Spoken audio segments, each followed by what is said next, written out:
Tá funcionando isso aqui, cara. Mas é claro que está funcionando.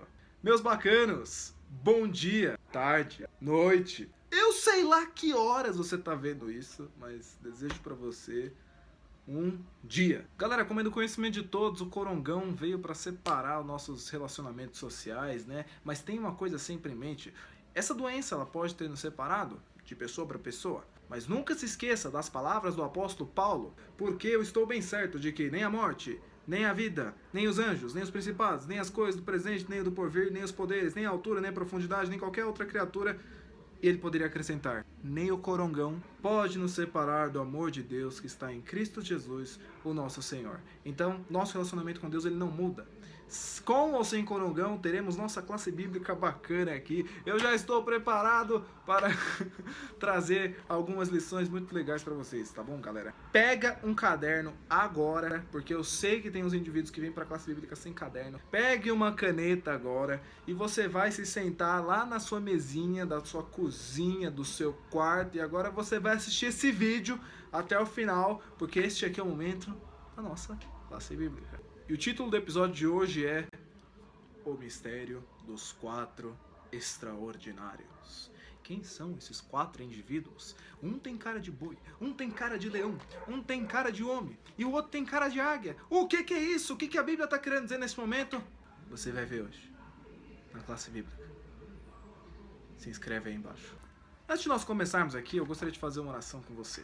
Feche seus olhos assim como você está. Senhor nosso Deus, nós te agradecemos por mais essa oportunidade de estarmos aqui, eu com este desbravador, com essa desbravadora aqui. Eu não sei onde eles estão, não sei o que estão fazendo neste momento, mas eu te agradeço por mais essa oportunidade de nós estarmos com vida e com saúde para estudarmos um pouco mais a tua palavra. Peço neste momento que o Senhor nos envie o teu entendimento, o teu Santo Espírito, para que possamos entender a mensagem que o Senhor quer nos passar hoje. Pedimos isso por Jesus. Amém. Bom, agora que você já pegou aí o seu caderno, a sua Bíblia, a sua caneta, podemos começar o estudo dessa tarde. O livro do Apocalipse, ele é um livro que não é apenas interessante, não é um livro apenas que é referido em filmes de Hollywood. Ele é um livro de leitura extremamente difícil. Talvez seja por isso que ao longo da história as pessoas tenham tentado evitar estudar esse livro.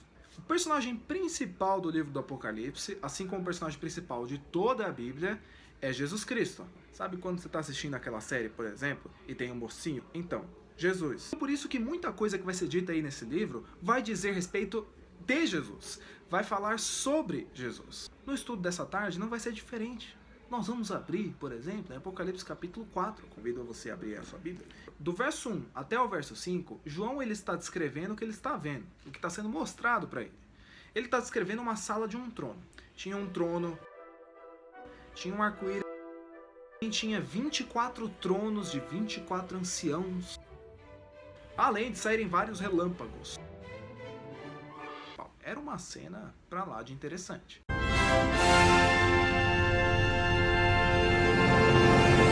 Mas a partir do verso 6 até o verso 8, você encontra uma outra descrição. Ele enxerga uma outra coisa nessa mesma cena, ali próximo ao trono. Ele encontra 4 seres viventes.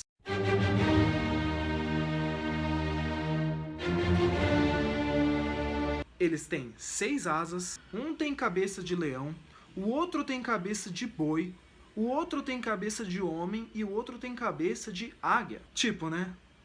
O que isso quer dizer? Vocês vão ver que esses 4 seres viventes, eles representam as 4 personalidades, 4 naturezas de Jesus. Você tem alguma ideia do que possa significar o ser vivente com cabeça de leão? Biblicamente falando, o leão, ele lembra majestade, ele lembra poder.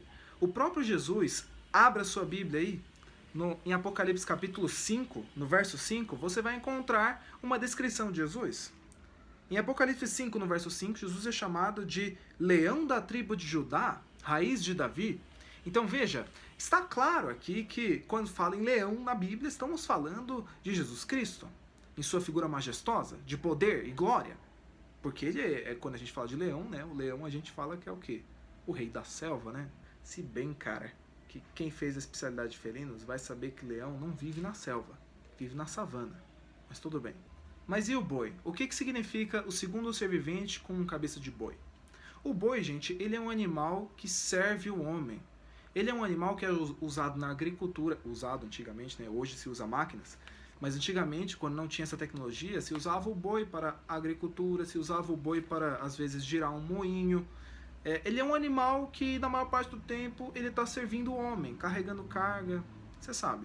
Será que essa natureza servil do boi não diz algo a respeito sobre Jesus Cristo? Se você abrir a sua Bíblia aí em Marcos, no capítulo 10, no verso 45, você vai encontrar uma semelhança muito forte.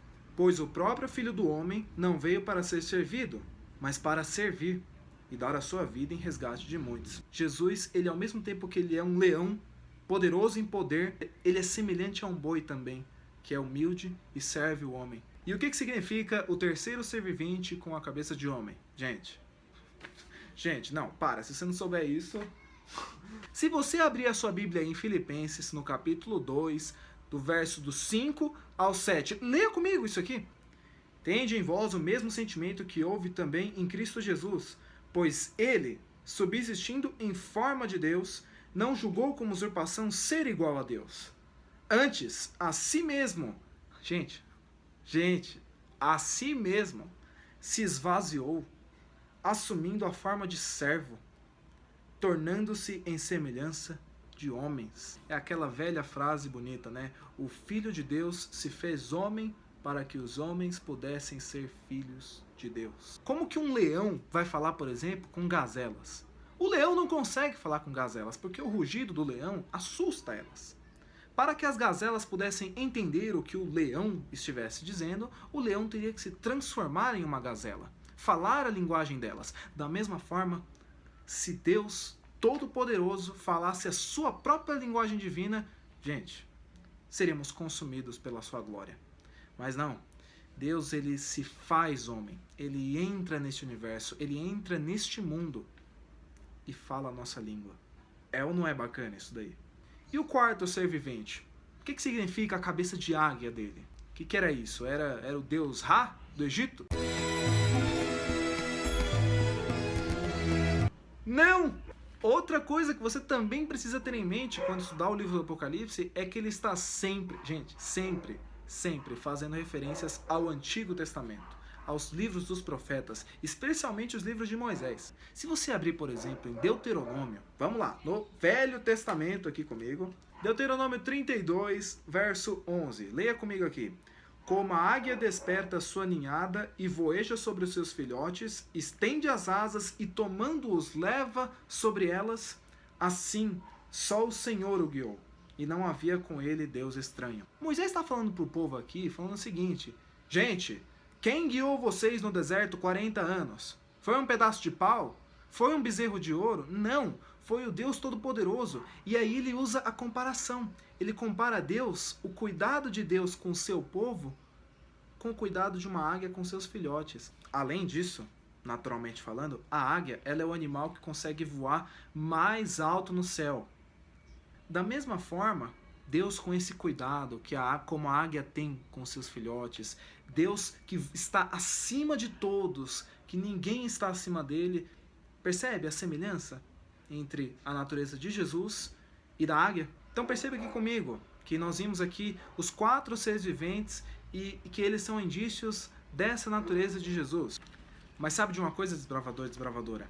Nosso mundo ele foi usurpado pelo inimigo de Deus, pelo vilão do livro do Apocalipse, o grande dragão, que é um símbolo de Satanás.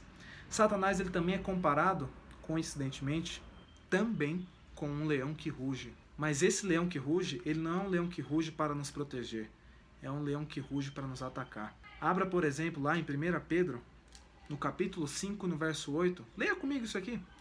Sede sóbrios e vigilantes, o diabo, vosso adversário, seu inimigo, anda em derredor, como um leão que ruge procurando alguém para devorar. Eu gostaria de finalizar essa classe bíblica trazendo para vocês uma ilustração. Para quem já assistiu o filme Rei Leão, vai entender tudo o que eu vou falar. Mas essa ilustração não foi extraída desse filme, é algo que realmente acontece no mundo animal, especialmente entre os leões. Sempre tem um leão alfa, né? O macho alfa, né? O líder do bando, aquele que protege todo o bando de outros leões externos. Às vezes acontece de um leão externo, ele desafiar a autoridade desse leão alfa. E aí ele mata o leão. E aí ele usurpa, ele rouba o comando daquele bando. Mas às vezes ele esquece de matar os filhotes daquele leão. E esses filhotes um dia, quando eles voltam, eles vêm para reclamar o reinado de seu pai. Eles vêm pegar de volta aquilo que é deles. Desbravador, desbravadora, olha para mim aqui. Coloca uma coisa na sua cabeça. O nosso mundo ele foi usurpado pelo inimigo de Deus.